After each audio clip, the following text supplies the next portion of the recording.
It was a wonderful experience. Not only did we get to experience some time meeting other employees from various departments, but we got to really experience something that is a part of the nature of Houston and getting to see how important the Port of Houston is to our county.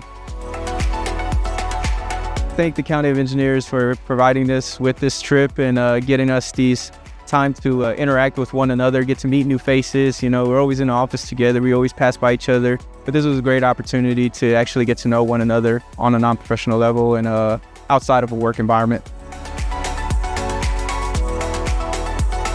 I hope that everybody in engineering gets to experience this trip at least once in their time with us. It's very rewarding to just get together with other employees that you don't get to hang out with a lot. You may be emailing them back and forth all the time, but you never meet them. So it's really important to get that face-to-face time with everybody.